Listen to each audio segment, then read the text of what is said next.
เป็นยังไงบ้างลูกวันนี้สบายดีไหมเอ่ยนะคะเมื่อวานนี้พวกเราเรียนเรื่องอะไรกันคะสัตว์อะไรคะสัตว์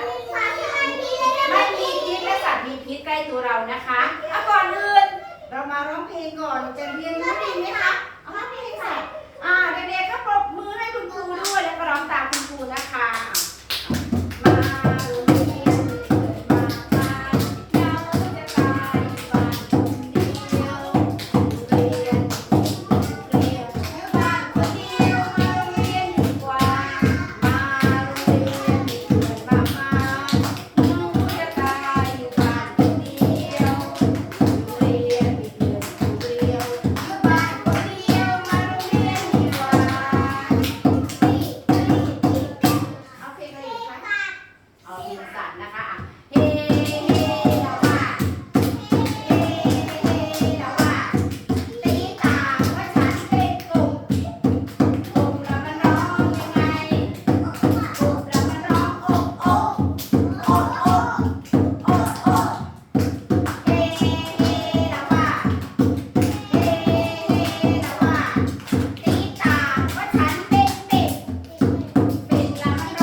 ก็อย่าไปใกล้นะลูกมันอันตราย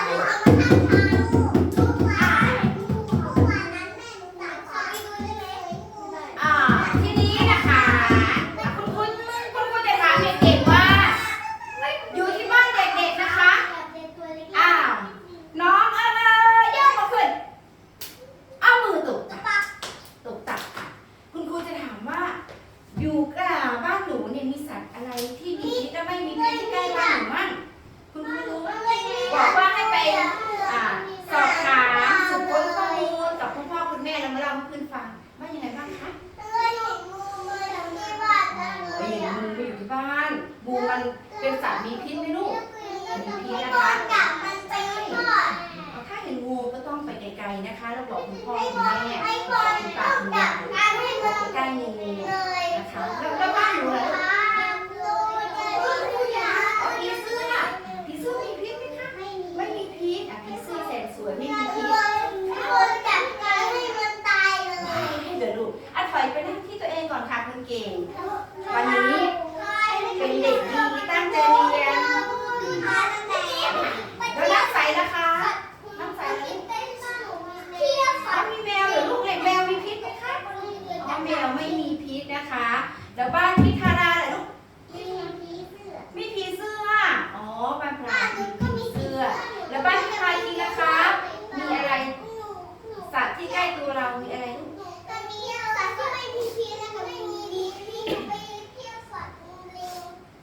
เหรอลูกลิงเป็นสัตว์มีพิษไหมครับไม่มีพิษนะคะแล้วน้องพีนะคะน้องพี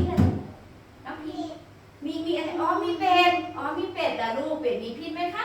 ไม่ มีพิษเอาเก่งจังเลยทีนี้คุณครูก็มีภาพสัตว์ที่จะให้เด็กๆได้เรียนรู้ด้วยนะคะสัตว์ที่ไม่มีพิษใกล้ตัวเรานะคะสัตว์ไม่มีพิษใกล้ตัวเราดูสิลูกอันนี้คือตัวอะไรเอ่ยเดี๋ยวนะคะเดี๋ยวก่อนเดี๋ยวนะคะลูกนั่งเข้าที่ตัวเองค่ะคุณเก่งที่ตัวเองอยู่ไหนคะที่ตัวเองนั่งเลยที่อยู่ไหนลูกที่อยู่ไหนคะนั่งเข้าที่ตัวเองนะคะอันนี้ตัวอะไรคะกบค่ะนะคะกบมีพิษไหมคะไม่มีเก่งจังเลยน่ารักจังเลยลูกอันนี้ตัวอะไรคะเป็ดเป็ดก็ไม่มีพิษอันนี้แหละลูกช้างไม่มีพิษเก่งจังเลยนี่นะคะควายควายก็ไม่มีพิษตัวนี้แหละลูกตัวอะไรคะวัวก็ไม่มีพิษอันนี้ตัวอะไรคะไก่ก็ไม่มีพิษเก่งจังเลยน่ารักมากเลยอันนี้แหละลูกผีเสื้อก็ไม่มีพิษเก่งมากเลยอันนี้แหละลูกตัวอะไรคะแมวก็ไม่มีพิษตัวนี้แหละลูกตัวอะไรคะลิงก็ไม่มีพิษอันนี้แหละลูกสุนัขนะคะมีพิษไหมคะไม่มีพิษเก่งจังเลยทุกคนเก่งน่ารักค่ะปรบมือให้ตัวเองหน่อยเก่งจังเลยลูกเก่งมากๆเลยทีนี้สัตว์ใกล้ตัวเราที่ไม่มีพิษแล้วก็มาต่อด้วยสัตว์ใกล้ตัวเราที่มีพิษบ้างนะคะดูสิคะอันนี้คือสัตว์ใกล้ตัวเราที่มีพิษนะลูกอันนี้ตัวอะไรคะแมงมุมมีพิษไหมคะมีค่ะอันนี้ล่ะลูกอะไรคะมดก็มีพิษนะคะอันนี้อะไรแมงป่องมีพิษไหมคะมีพิษนะคะอันนี้ตัวอะไรลูกมีพิษไหมคะมีพิษนะคะอันนี้ล่ะลูกพึ่งก็มีพิษนะคะอันนี้ล่ะลูกตะขาบก็มีพิษตะขาบก็มีพิษนะคะอันนี้ล่ะลูกกิ้งกือก็มีพิษเก่งมากปรบมือให้ตัวเองหน่อยมีแต่คนเก่งมีแต่คนน่ารักทั้งนั้นเลยทีนี้นะคะเมื่อเรารู้จักสัตว์ที่มีพิษและไม่มีพิษแล้วคุณครูก็จะให้เด็กๆมาร้องเพลงก่อนดีไหมคะเดี๋ยวเอาเพลงนี้ก่อนเด็กๆยกมือขึ้นค่ะปรบมือตักยกมือขึ้นมาค่ะยกมือขึ้นมาสิคะมืออยู่ไหนคะมือของฉันช่างแสนวิเศษมีฤทธิ์เดชแปลงกายได้หลายอย่างชู1 นิ้วนะชู1 นิ้วขึ้นมาทั้ง2 ข้างแล้วแปลงร่างเป็นเจ้าวัวน้อยมือของฉันช่างแสนวิเศษมีฤทธิ์เดชแปลงกายได้หลายอย่างชู2 นิ้วนะค่ะชู2 นิ้วขึ้นมาทั้ง2 ข้างแปลงร่างเป็นอะไรดีคะแปลงร่างเป็นกระต่ายหูยาวมือของฉันช่างแสนวิเศษมีฤทธิ์เดชแปลงกายได้หลายอย่างชู3 นิ้วขึ้นมาทั้ง2 ข้างแล้วแปลงร่างเป็นอะไรคะน้องเจ้าแมวนี้เก่งจังเลยปรบมือตัวเองหน่อยค่ะเก่งมากน่ารักจังเลยทีนี้นะคะคุณครูจะพาเด็กๆเล่นเกมคุณครูจะให้เด็กๆมาหยิบภาพสัตว์ก่อนนะคะภาพสัตว์คนละ1 ตัวถ้าได้สัตว์ที่ไม่มีพิษก็ให้หนูไปเสียบฝั่งนี้นะคะใส่กล่องที่สัตว์ที่ไม่มีพิษถ้าหนูหยิบสัตว์ที่มีพิษก็ให้ไปเสียบกล่องสัตว์ที่มีพิษกล่องนี้นะคะแล้วก็เดินมาทีละคนทุกคนเดี๋ยวคุณครูจะร้องเพลงก็จะเรียกชื่อมาจับนะคะจับสัตว์ไปเสียบเดี๋ยวนะคะปรบมือร้องเพลงร้องให้ด้วยกันโอเค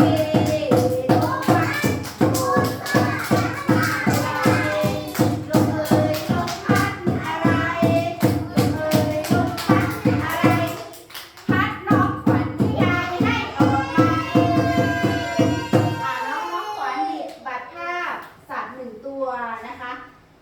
อันนี้ตัวอะไรคะ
เลยโอเคมากเลยปรบมือให้เพื่อนหน่อยนะเก่งจังเลยลูกขอบคุณมากค่ะเก่งจังเลยไอ้นั่งลงลมเพลลมพัดลมสบายมาไวๆลมลมพัดอะไรลมลมพัดอะไรพัดที่พัดที่นี่ไงให้ออกมาจับสัตว์มาหนึ่งตัวนะลูกหยิบมาหนึ่งตัวตัวอะไรคะใช่กบไหมลูกอ๋อใช่กบมีพิษไหมครับไม่มีเสียบตรงไหนลูกเสียบสิลูกเสียบสิจึ๊บโอเคจังเลยปรบมือพี่ทันทีด้วยลูกเก่งมากเลยคนเก่งเราไปต่อเก่งลูกค่ะพัดมาไปไปลมพัดอะไรลมพัดอะไรพัดน้อง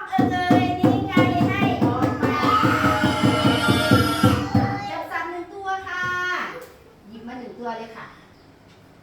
แล้วก็หันหน้าไปหาเพื่อนตัวอะไรลูกแมงป่อง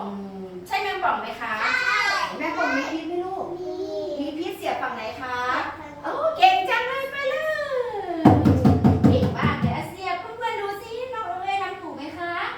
ดูซิโอเคมากปรบมือให้เลยหน่อยปรบมือหน่อยลมเพลมพัดสบายพัดมาไวๆลมพัดอะไรลมพัดอะไรพัดน้องน้ำใสยังไงให้ออกมาใส่ออกมาหยิบสัตว์หนึ่งตัวค่ะหยิบหนึ่งตัวนะลูกตัวอะไรคะสุนัขนะคะไม่ใช่หมาสุนัขทีนี้เด็กๆดูสิคะใช่ไหมใช่สุนัขไหมคะสุนัขมีพิษไหมลูกไม่มีเสียบตรงไหนคะเสียบตรงไหนเอ่ย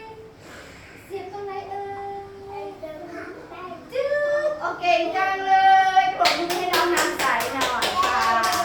ร้องเพลงลมเพลลมพัด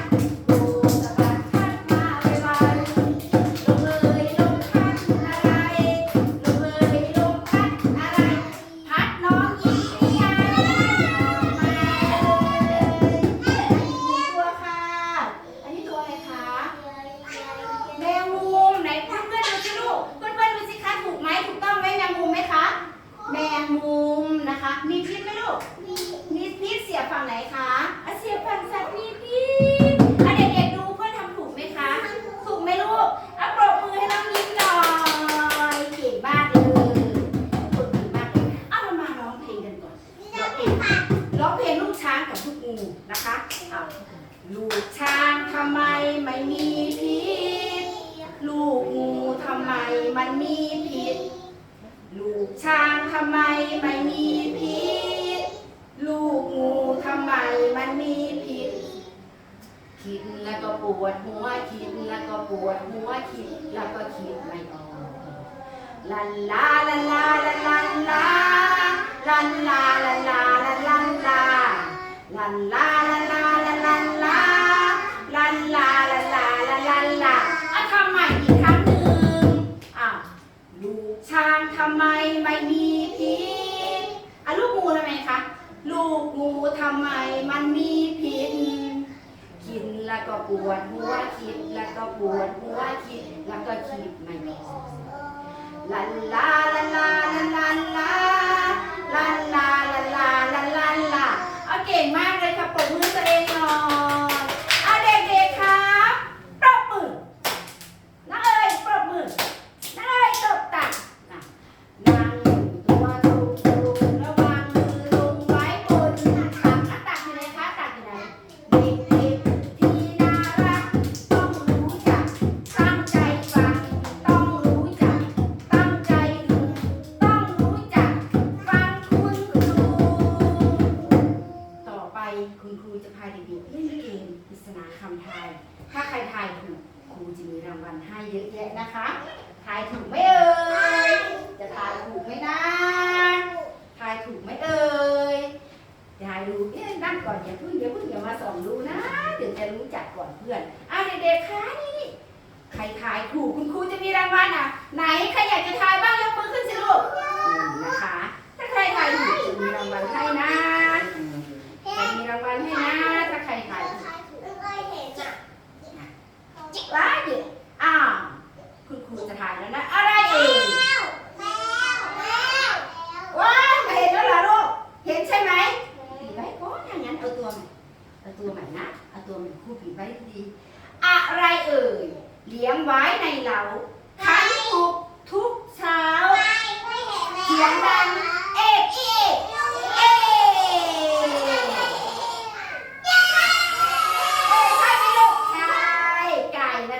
เก่งมากก็ปรบมือตัวเองหน่อย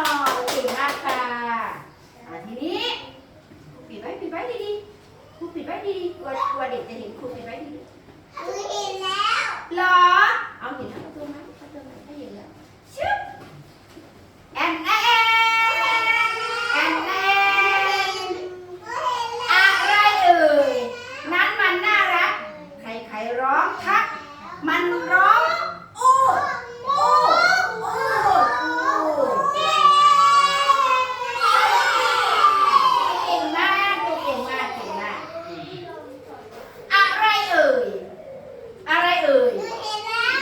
เลี้ยงไว้วิ่งไล่จับหนูส่งเสียงร้องมิวใช่ไหมลูกใช่ไหมพี่ธาราดูใช่ไหมน้องใช่จริงๆด้วยค่ะใช่จริงๆด้วยดูนะเอามานั่งก่อน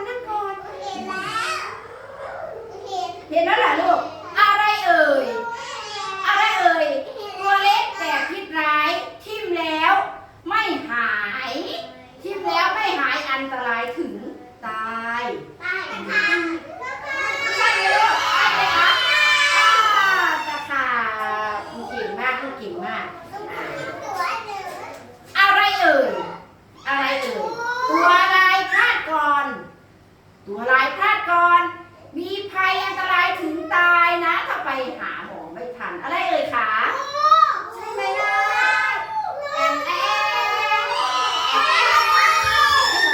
ใช่หนูเก่งจังเลยปรบมือตัวเองหน่อยลูกเก่งมากนะคะน้องเอ๋ยปรบมือ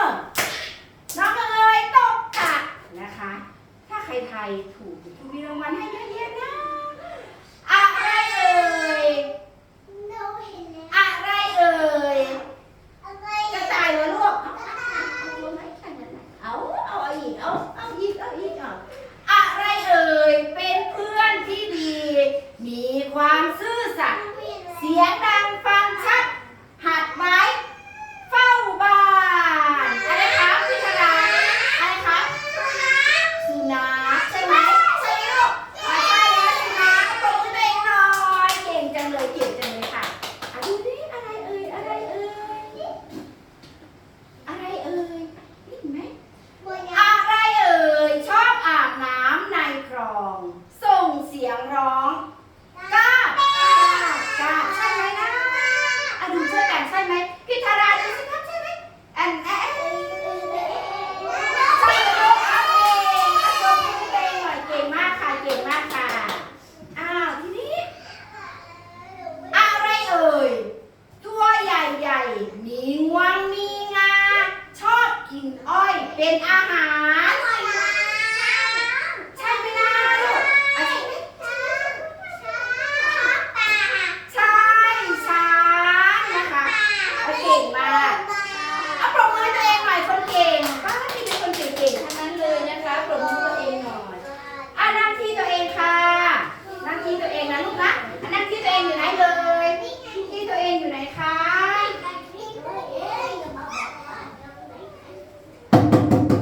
มืออยู่ไหนเอ่ยยกมือขึ้นมาค่ะมือของฉันช่างแสนพิเศษมีฤทธิ์เดชแปลงกายได้หลายอย่างชูกี่นิ้วทีนี้ชู4 นิ้วขึ้นมาทั้ง2 ข้างแล้วแปลงร่างเป็นเจ้าปลาหมึกยักษ์นะคะนั่งที่ตัวเองดีๆนะคะน้ำมือเอ่ยนั่งที่ตัวเองดีๆเอาทีนี้คุณครูจะให้เด็กๆนะคะมาตอบชื่อสัตว์ที่คุณครูให้มาจากทีละคนแล้วก็ไปแปะภาพกับเงาลองซิว่าเด็กๆ จับชื่อสัตว์จะจับถูกต้องไหมเอาจะได้มาทีละคนทีนี้เริ่มจากฝั่งน้องน้ำเพชรนะคะเด็กๆคะปรบมือเด็กๆทุกคนปรบมือน้องอ้อยปรบมือน้องอ้อยตกตักวางแล้ววางมือลงไว้บนตักอยู่ไหนคะตักอยู่ไหนคะเด็กที่น่ารักต้องรู้จักตั้งใจฟังต้องรู้จักตั้งใจดูพิธาราคาต้องรู้จักฟังคุณครูนะคะเอาเริ่มจากน้องน้ำเพชรก่อนค่ะน้องน้ำเพชรมาหยิบแมวสิลูกแมวอยู่ไหนคะหันไปให้เพื่อนดูสิลูกช่วยดูเด็กๆช่วยดูให้เพื่อนหน่อยใช่แมวไหมคะใช่แมวไหมลูกใช่แมวมีพิษไหมคะไม่มีพิษให้ไปแปะฝังสัตว์ไม่มีพิษภาพกับเงาจึ๊บถูกต้องไหมคะเด็กๆช่วยดูบอกถูกต้องปรบมือให้น้ำเพชรหน่อยเก่งจังเลยลงเอลงพัดลงสะบัดพัดมาไวๆลงเอยลงพัดอะไรลงเอยลงพัดอะไรพัดน้องพิงค์นี่ไงให้ออกมาน้องพิงค์ออกมาน้องพิงค์ออกมาหยิบหมูอยู่ไหนคะขาเข้าไปเดี๋ยวเพื่อนก็จะชนหมูอยู่ไหนคะหมูหันมาให้เพื่อนดูสิหันมาให้เพื่อนดูใช่ไหมคะน้องนั่งดีๆลูกใช่ไหมคะใช่หมูไหมคะใช่หมูมีพิษไหมลูกไม่มีพิษไปติดภาพกับเงาฝั่งสัตว์ไม่มีพิษตรงไหนคะตรงไหนนั่นจึ๊บนั่นถูกต้องไหมลูกถูกต้องไหมคะติดลงไปเลยลูกติดลงไปเลยค่ะโอเคมากเลยน่ารักมากเลยนั่งค่ะนั่งที่ตัวเองนั่งก่อนนะคะรู้จักการรอคอยนะลูกนะลมเพลมพัดลมสะบัดพัดมาไวๆลมลมพัดอะไรลมลมพัดอะไรพัดพี่พาคินนี่ไงให้ออกมาเลยพี่พาคินหยิบไก่อยู่ไหนคะหยิบไก่สิลูกหยิบไก่ขึ้นมาสิคะจุ๊บหันไปให้เพื่อนๆดูดูช่วยหน่อยใช่ไก่ไหมครับไก่มีพิษไหมลูกไม่มีพิษไปติดฝั่งไหนครับภาพกับเงาฝั่งสัตว์ที่ไม่มีพิษติดลงไปลูกจุ๊บเก่งจังเลยปรบมือให้เพื่อนหน่อยเก่งมากครับเก่งมากมาทีนี้น้องเอ๋ยน้องเอ๋ยมาห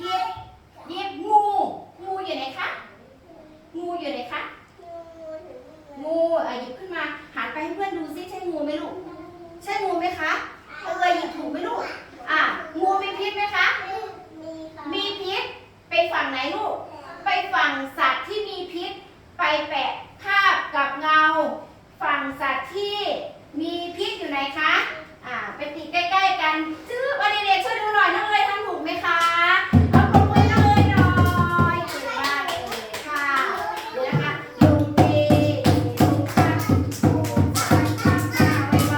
ๆลงเอยลงพัดอะไรลงเอยลงพัดอะไรพัดน้องขวัญนี่ไงให้ออกมาเลยน้องขวัญหยิบผีเสื้ออยู่ไหนคะหันไปเพื่อนดูสิถูกต้องไหมคะถูกต้องผีเสื้อมีพิษไหมลูกไม่มีพิษไปติดไว้ฝั่งไหนคะภาพกับเงาฝั่งไหนเอ่ยเพื่อนๆช่วยดูสิคะน้องขวัญทำถูกไหมคะถูกต้องปรบมือหน่อยน้องขวัญเก่งจังเลยค่ะน่ารักมากๆเลยลมเพลลมพัดลมสะบัดพัดมาไวๆลมลมพัดอะไรลมลมพัดอะไร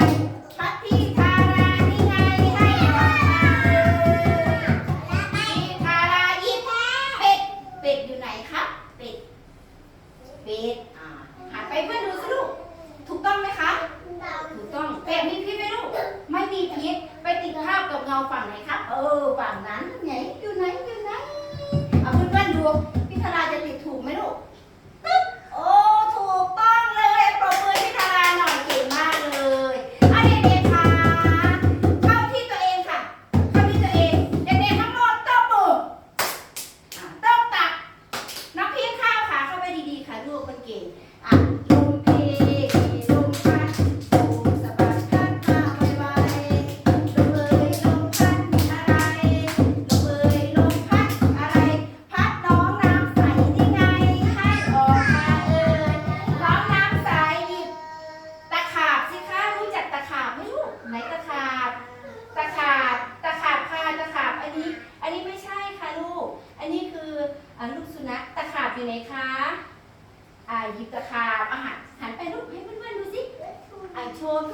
น่อยใช่ไหมคะใช่ตะขาบไหมคะโอ้ใช่ตะขาบมีพิษไหมลูกมีพิษนะคะตะขาบมีพิษไปติดฟังคาบกับเงาฝั่งสัตว์ที่มีพิษนะคะเอาดูเด็กๆช่วยดูหน่อยลูกน้องน้ำใสทำถูกไหมคะทำถูกไหมคะนานโอ้เก่งมากเลยปรบมือให้หน่อยค่ะปรบมือให้หน่อยค่ะลมเพลลมพัดสะบัดพัดพาไวลมเอ่ยลมพัดอะไรลมเอ่ยลมพัดอะไรพัดน้องยิ้มนี่ไงให้ออกมาเลยน้องยิ้มหยิบสุนัขสิลูกสุนัขอยู่ไหนเอาไปให้เพื่อนๆดูสิคะโชว์ให้เพื่อนดูก่อนใช่สุนัขไหมลูกใช่สุนัขมีพิษไหมคะไปติดฝั่งไหนคะติดฝั่งเข้ากับเงาสัตว์ที่ไม่มีพิษโอเคมากเลยปรบมือให้น้องยิ้มหน่อยค่ะเด็กเก่งมากเลยค่ะเรามาร้องเพลงกันก่อนร้องเพลงร้องเพลงสัตว์นะลูกเด็กๆยกมือขึ้นมาร้องเพลงสัตว์กันนะคะเฮ้เฮ้แล้วว่าเฮ้เฮ้แล้วว่าพี่ตาว่าฉันเป็นกบกบมันร้องยังไงคะกบแล้วมันร้องยังไงกบแล้วมันร้องโอ้โอ้โอ้โอ้โอ้โอ้เฮ้เฮ้แล้วว่าเฮ้เฮ้แล้วว่าพี่ตาว่าฉันเป็นแมวแมวมันร้องยังไงแมวน่ะมันร้องเมียวเมียวเมียวเมียวเมียวเมียวเมียวเมียวแมวมันร้องเมียวเมียวทีนี้คุณครูจะให้เด็กๆนะคะ มาจับฉลากแบ่งกลุ่มเป็น2 กลุ่มนะคะกลุ่มสัตว์ที่มีพิษและไม่มีพิษนะคะ แล้วก็จับเป็น2 กลุ่มถ้าใครได้อยู่ในนี้จะมีช้างกับงูถ้าใครได้งูก็ไปอยู่ฝั่งสัตว์มีพิษคืองูถ้าใครได้ช้างก็ไปอยู่ฝั่งสัตว์ไม่มีพิษคือช้างนะคะเอาเริ่มจากขวัญพี่ขวัญหยิบก่อนค่ะหยิบจุ๊บได้ตัวอะไรคะถือไหมได้ตัวอะไรคะถือไหมช้างหนูนะลูกจับหนึ่งอัน1 อันถือไว้ก่อนจับถือไว้ก่อนจับ1 ชิ้นค่ะหนู1 ชิ้นนะคะ1 ชิ้นนะคะลูก1 ชิ้นค่ะชิ้นเดียวอันนี้แหละลูกชิ้นเดียวค่ะชิ้นเดียวค่ะชิ้นเดียวหยิบเลยชิ้นสุดท้ายค่ะชิ้นสุดท้ายทีนี้ดูหรือยังคะทีนี้ใครได้งูยกมือขึ้นค่ะใครได้งูมาฝั่งนี้ค่ะอันนี้เลยค่ะงูไปฝั่งนี้นะคะใครได้งูคะงูมายืนตรงนี้ก่อนหนูยืนตรงนี้ก่อนค่ะยืนตรงนี้ก่อนอันนี้งูใช่ไหมคะงูอันนี้งูนะคะพี่ธนาพี่พากินได้อะไรครับได้อะไรหนูยิ้มได้งูมาแล้วมายิ้มได้งูยืนตรงนี้นะคะฝั่งที่ได้งูเอาไปยกโต๊ะมาที่ช่วยกันนะคะแป๊บนึงไปยกโต๊ะมาค่ะคุณเด็กไปยกช่วยกันมาวางตรงนี้ค่ะเนี่ยครับผมพอแล้วทีนี้นั่งเดี๋ยวนั่งตรงนี้ค่ะไม่เป็นไรค่ะคนที่ได้ฟังกลุ่มช้างค่ะกลุ่มช้างมาทุกมากลุ่มช้างนะคะมานี่กลุ่มช้างมานี่ยกโต๊ะออกมาตรงนี้ช่วยกันหน่อยลูกมาครับแค่ตรงนั้นนะมันจะตรงฝายกช่วยกันค่ะระวังนะคะระวังด้วยยกช่วยกันค่ะยกช่วยกันค่ะอันนี้นั่งค่ะนั่งได้ทีนี้นะคะคุณครูจะให้เด็กๆต่อภาพนะคะสัตว์ที่ไม่มีพิษคุณครูก็เอาช้างมาให้เด็กๆต่อภาพนะคะเด็กๆต่อภาพให้ถูกนะคะต่อภาพให้ถูกต้องนี่นะคะ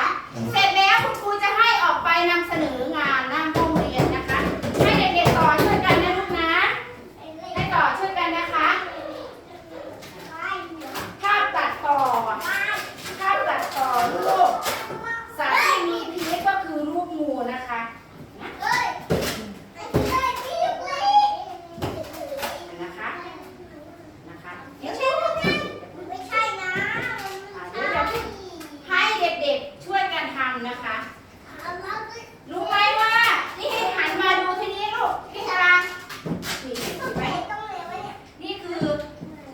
ตัวงูเด็กๆอยู่ตรงนี้นะคะเห็นไหมคะดูช่วยกันนี่มันตัวงูอยู่นี่ดูไว้ตรงนี้นะลูกหันมาดูถ้าตอบไม่ถูกก็หันมาดูนะลูกนะอันนี้แหละลูกเด็กๆเห็นไหมคะเด็กช้างตัวที่ส่วนประกอบที่เต็มๆของช้างก็คืออันนี้นะคะใช่ค่ะอันนี้ช่วยกันไม่เป็นไรลูกติดช่วยกันนะต่อช่วยกันนะลูกอ่ะต่อช่วยกันเอาเริ่มจากที่ไหนก่อนเริ่มจากตัวนี้ก่อนเอาติดไว้ตรงไหนลูกไปเรียนก่อนนะลูกนะติดทีละชิ้นค่ะจับที่กันค่ะจับที่กันนะเพื่อนๆนะเริ่มจากอันไหนครับเริ่มจากอันไหนลูกเดี๋ยวนะเดี๋ยวคุณครูเริ่มจากอันไหนครับเดี๋ยวนะจุ๊บคุณครูเริ่มให้ใช่ดูดีๆสิอันไหนเหรออันนี้จุ๊บเริ่มจากอันนี้นะคะแล้วทีนี้ก็ใส่ช่วยกันไม่เป็นไรโอ้เสร็จแล้วเหรอลูกเก่งจังเลยไหนถูกต้องไหมคุณครูเช็คดูถูกต้องค่ะถูกต้องแล้วนะคะกลุ่มช้างเสร็จแล้วนะลูกเดี๋ยวไปนั่งรอเพื่อนก่อนนะลูกจัดการรอคอยนั่งรอเพื่อนแป๊บนึงทำให้สวยงามนะคะมันติดสนิทดีหรือยังลูกทำให้มันสวยงามนะคะตรงไหนนี่ไงช่วยกันค่ะหนูนี่ช่วยขยับมาช่วยกันช่วยจับอันนี้ให้เพื่อนหนิใช่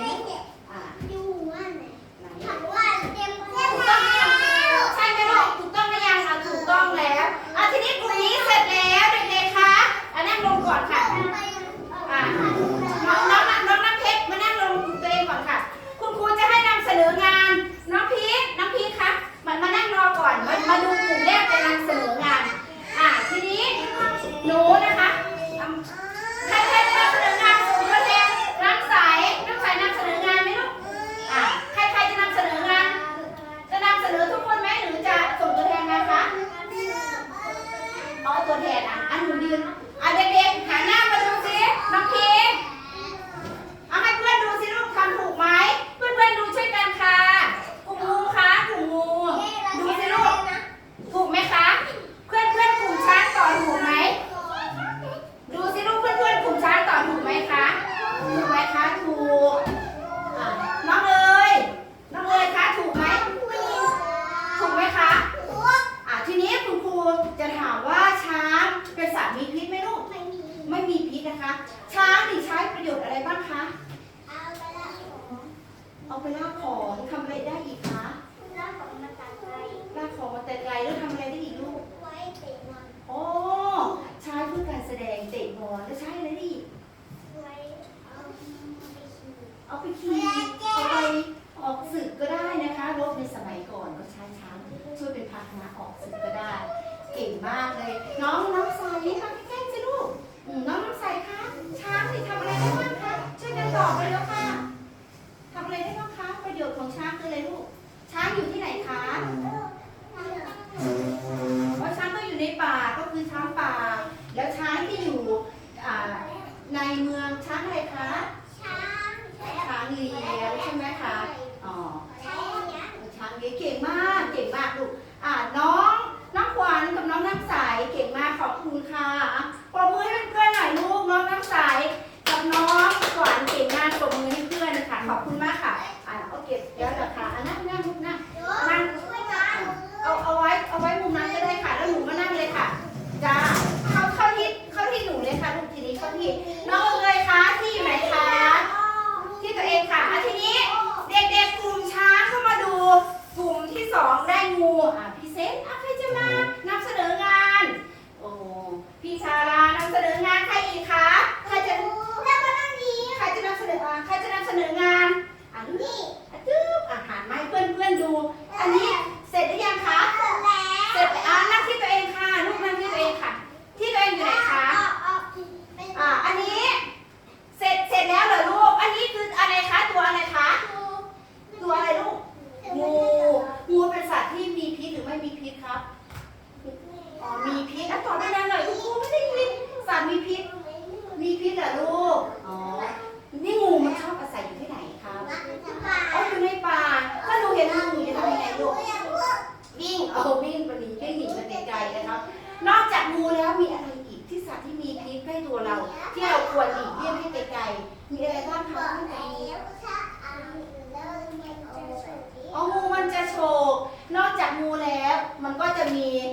ตัวผึ้งตัวแมงป่องมีตะขาบใช่ไหมลูกเนาะมันก็จะอยู่ในป่าใช่ไหมลูกอยู่ในไอ้ซอกที่มันมีอะไรที่มันสลับรับอยู่ในป่าในซอกหินในพุ่มไม้แล้วก็แม้แต่ในกองไม้เล็กก็จะมีงูถ้าเราเจอพวกนี้เราจะต้องหลีกเลี่ยงไปไกลๆนะคะเก่งมากครับปรบมือให้พี่ธาราหน่อยขอบคุณครับคุณเก่งเอาโต๊ะไปเก็บเข้าที่ให้คุณครูหน่อยลูกกลุ่มงูพี่ธาราครับไปเก็บนะคะทีนี้เข้าที่ตัวเองนะครับเข้าที่ตัวเองหรือยังคะที่อยู่ไหนเอ่ยที่อยู่ไหนเอ่ยลมพัดสะบัดพัดมาไวๆ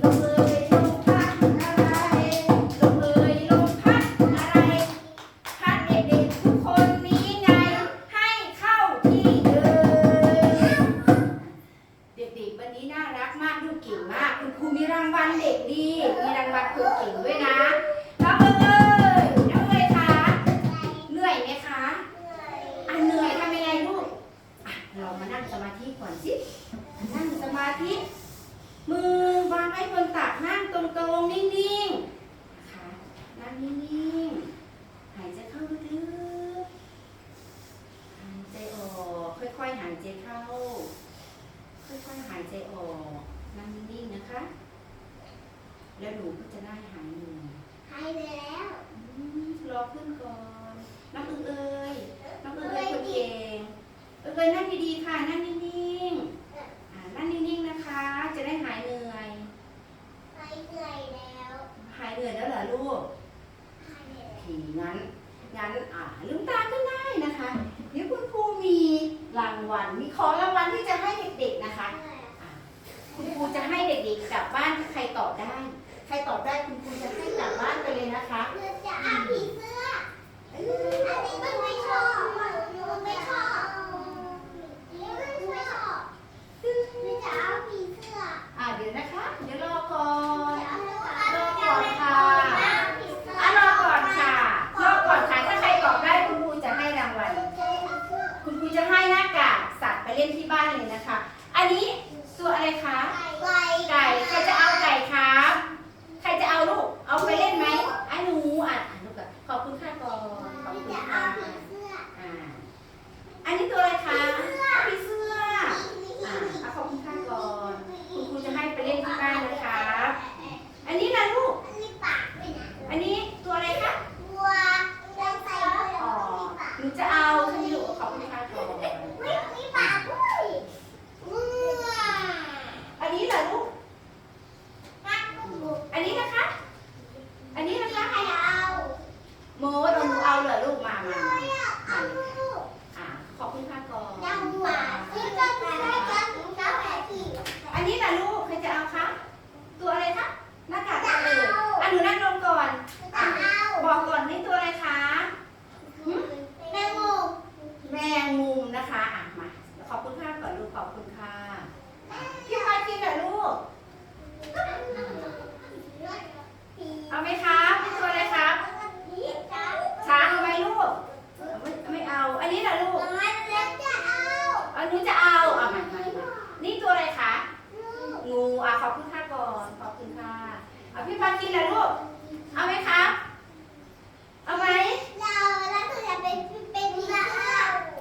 พี่พาคินอันนี้อะไรครับโบเอาไหมครับเอาครับขอบคุณครับก่อนพี่ธาราได้หรือยังลูกได้หรือยังครับไหนลูกไหนอันนี้ตัวอะไรครับพี่ธาราแม่บอกเอาไหมครับทีนี้ทุกคนได้แล้วเข้าที่ตัวเองนะคะเข้าที่ตัวเองก่อนค่ะเด็กๆคะเข้าที่ตัวเองก่อนเร็วเด็กดีไหมคะเด็กดีเข้าที่ตัวเองก่อนน้องเอ๋ยที่อยู่ไหนคะที่อยู่ไหนคะฟังคุณครูนะคะ วันนี้ก่อนที่จะจบกิจกรรมนะคะคุณครูจะให้เด็กๆไปนี่ออกเลยลูกเดี๋ยวคุณครูจะซ่อมให้ไปนั่งดูก่อนนะคะคุณครูจะให้เด็กๆไปสืบค้นนะคะ สัตว์ที่มีพิษและไม่มีพิษใกล้ตัวเราที่บ้านถามคุณพ่อ คุณแม่สอบถามคุณตาคุณยายว่าสัตว์มีพิษและไม่มีพิษ ตายแล้ว เอาละครับงั้นก็สอบถามคุณยายกับคุณแม่นะคะ ว่า พ่อ ค่ะว่าสัตว์ที่มีพิษและไม่มีพิษใกล้ตัวเรามีอะไรบ้าง แล้วพรุ่งนี้หนูมาเล่าให้เพื่อนๆและคุณครูฟังนะคะ โอเคไหมคะ